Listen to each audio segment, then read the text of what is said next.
Bismillahirrahmanirrahim. Assalamualaikum warahmatullahi wabarakatuh. Hari ini kita masuk di pertemuan yang ketiga. Di pertemuan minggu kemarin, kita sudah membahas tentang biaya bahan baku. Kita ketahui biaya produksi itu ada 3 ya. Ada biaya bahan baku, biaya tenaga kerja, dan biaya overhead pabrik. Kalau yang biaya bahan baku sudah kita bahas minggu kemarin. Nah, sekarang kita bahas biaya produksi yang kedua, yaitu biaya tenaga kerja. Apa yang dimaksud dengan biaya tenaga kerja? Nah, di sini ada 2 definisi, yaitu tenaga kerja dan biaya tenaga kerja. Kalau tenaga kerja itu bisa kita lihat dari fisiknya atau karyawannya yang mengolah dari bahan baku menjadi barang jadi. Kalau biaya tenaga kerja itu adalah biayanya yang biasanya hasil dari tarif tenaga kerja dikalikan dengan berapa jam kerja langsungnya. Kemudian penggolongan biaya tenaga kerja di sini menurut fungsi pokok dalam perusahaan dibedakan menjadi 3, yaitu biaya tenaga kerja bagian produksi, biaya tenaga kerja bagian pemasaran, dan biaya tenaga kerja bagian administrasi dan umum. Nah, ini menurut fungsi pokok dalam perusahaan. Sedangkan menurut hubungannya dengan produksi atau dengan produknya ya. Jadi biaya tenaga kerja itu dibedakan menjadi 2, yaitu tenaga kerja langsung atau sering kita mendengar BTKL, dan tenaga kerja tidak langsung atau BTKTL. Apa bedanya? Yaitu tenaga kerja langsung atau BTKL itu adalah karyawan yang secara langsung menangani proses produksi dari bahan baku menjadi barang jadi. Dan ini biasanya kita masukkan di biaya produksi. Ini kalau BTKL. Sedangkan yang BTKTL atau biaya tenaga kerja tidak langsung, itu tenaga kerja yang tidak langsung menangani proses produksi. Contohnya apa? Contohnya misalkan mandor, itu tidak langsung menangani proses produksi. Jadi yang BTKTL itu dimasukkan di BOP atau biaya overhead pabrik. Itu bedanya ya. Jadi harus kita bedakan. BTKTL masuk di biaya produksi, sedangkan yang BTKTL masuk di BOP. Kemudian untuk menggolongkan apa yang termasuk dalam BTK itu ada 3 ya. Jadi ada gaji pokoknya itu berapa. Kemudian kalau ada lembur berarti kita masukkan. Kalau biaya lain-lain yang berhubungan dengan tenaga kerja itu juga kita masukkan. Ini komponennya. Kemudian di sini ada 4 tahapan dalam pencatatan biaya tenaga kerja. Yang pertama, kita mencatat berapa gaji dan upahnya. Ini bisa dilihat dari daftar gaji dan upah karyawan. Nah, berdasarkan gaji dan upah karyawan tadi, maka kita buat jurnalnya adalah gaji dan upah pada utang. Gaji dan upah itu kalau ada PPh, maka pada utang PPh karyawan. Kenapa kita jurnal pada utang? Karena itu belum dibayar. Jadi kita munculkan utang dulu.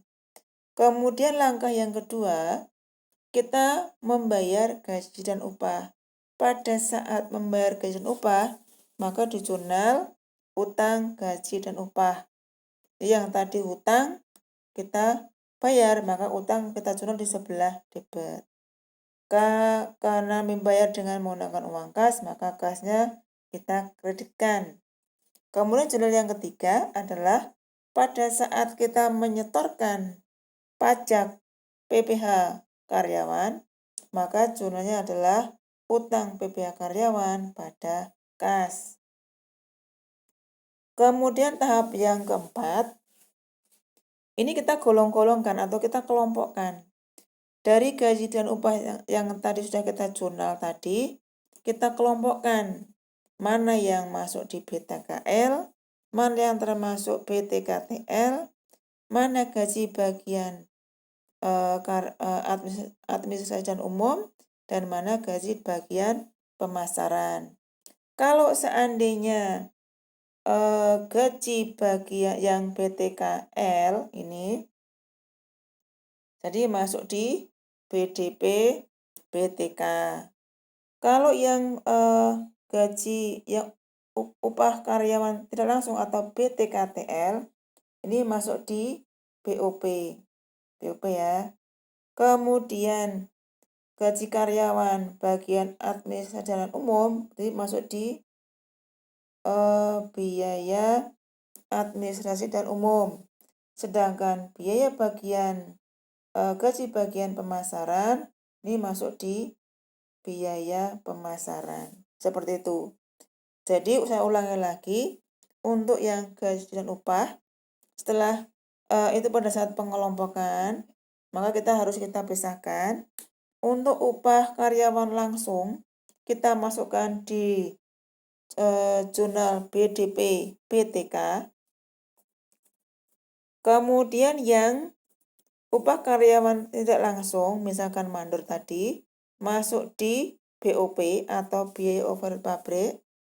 Kemudian gaji karyawan bagian administrasi dan umum masuk di biaya administrasi dan umum. Sedangkan yang gaji dan upah karyawan bagian pemasaran masuk di biaya pemasaran. Itu penggolongannya. Kemudian pada gaji dan upah, sehingga setelah membuat jurnal yang keempat ini, maka gaji dan upah yang pertama tadi kan di sebelah debit ya. Yang sebelah debit. Kemudian di tahapan yang keempat, gaji dan upah ada di sebelah kredit. Maka nanti kalau dibuat buku besar, itu saldonya menjadi 0. Jadi sama. Kemudian ini contoh. Ini kalau misalkan kita bicara tentang yang pertama adalah PPH ya. PPH. Ini adalah BTK di PTX. Rekapan biaya tenaga kerja di PTX akhir bulan Maret 2016. Di situ ada data gaji bagian produksi, kemudian BTKL, BTKTL, kemudian bagian pemasaran, bagian administrasi. Jumlah PPh-nya adalah pasal 21 adalah sebesar 3,5 juta. Yang kita lihat di sini adalah kalau seandainya pajak tidak ditanggung oleh perusahaan, maka kalau tidak ditanggung oleh perusahaan, maka pajak PPh itu ditanggung oleh karyawan. Ya, jadi nanti ada pengurangan untuk PPh pasal 21. Jadi jurnalnya adalah ini yang pertama. Ini kalau misalkan pajak tidak ditanggung oleh perusahaan. Tapi kalau pajak ditanggung oleh perusahaan, maka di jurnal yang pajak PPh itu dimasukkan dalam BOP sesungguhnya. Itu bedanya antara pajak yang ditanggung oleh perusahaan dan pajak yang kalau pajak tidak ditanggung oleh perusahaan berarti ditanggung oleh karyawan ya. Jadi ini kalau ditanggung oleh perusahaan maka di jurnal di BOP sesungguhnya. Kemudian contoh, di sini contoh ada rekapan untuk BTK di PT Wijaya. Itu ada rekapan untuk BTK Departemen Produksi. Karena kita tahu ada beberapa departemen ya, ada departemen produksi, ada departemen jasa. Nah, di sini yang kita lihat di departemen produksi ada Departemen Produksi yang 01, 02, 03. Jumlahnya juga berbeda-beda. Yang 01 adalah 5,5 juta, yang 02 3.750.000, 03 2.200.000. Sedangkan mandornya adalah gajinya 1.080.000. Kemudian yang BTK Departemen Jasa 4 juta. Kemudian gaji bagian pemasaran 2,5 juta dan gaji bagian administrasi 1.750.000. Totalnya adalah 20.780.000. Nah, di sini kita disuruh membuat jurnal. Kita lihat jurnal yang pertama. Tadi jurnal yang pertama adalah kita munculkan berapa biaya gaji dan upah. Jumlahnya adalah tadi jumlah gaji dan upah adalah sebesar 20.780.000. Maka ini kita jurnal biaya gaji dan upah pada hutang gaji dan upah sebesar 20.780.000. Ini pada saat memunculkan biaya, ya.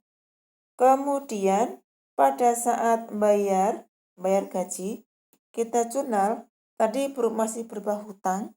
Nah, sekarang hutangnya ini kita bayar, maka hutang kita taruh di sebelah debit. Nah, di sini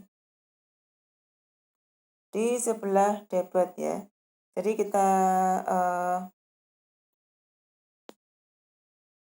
jurnal di sebelah debit, yang tadi sebelah kredit kita jurnal di sebelah debit. Jadi nanti saldonya 0.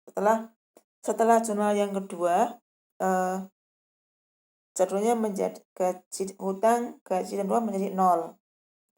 Kemudian kita lihat jurnal berikutnya adalah kita mengelompokkan BTK tadi ke produk, ya. Yang bagian produksi, yang BTK, yang kita lihat di situ yang masuk di BTKL itu adalah job nomor 01, kemudian 02, dan 03. Nah, kita lihat job nomor 1, 2, dan 3 ini adalah BTKL.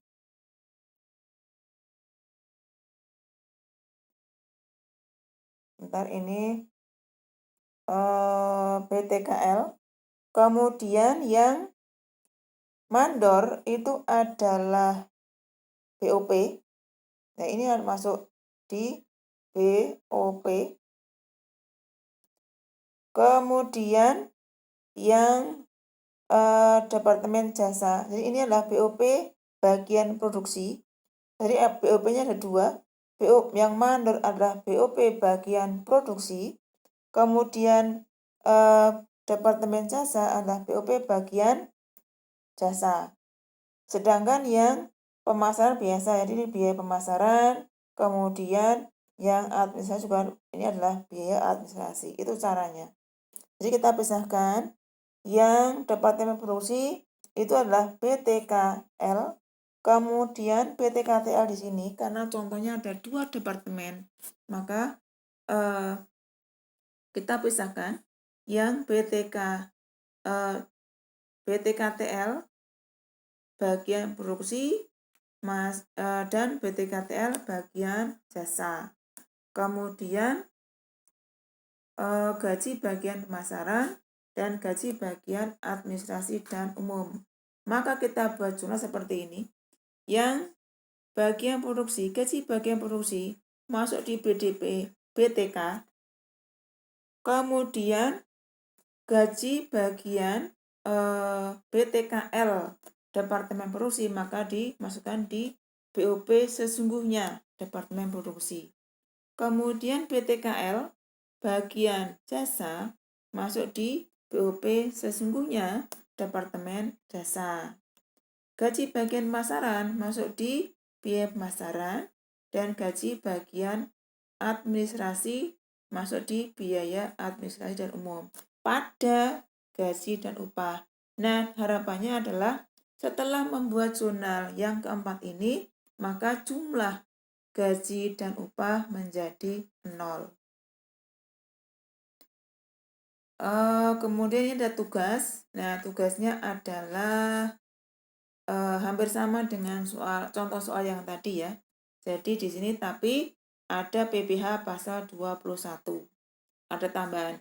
Jadi dari dua contoh ini digabung menjadi satu, dan ingat di sini adalah perusahaan tidak menanggung PPh karyawan.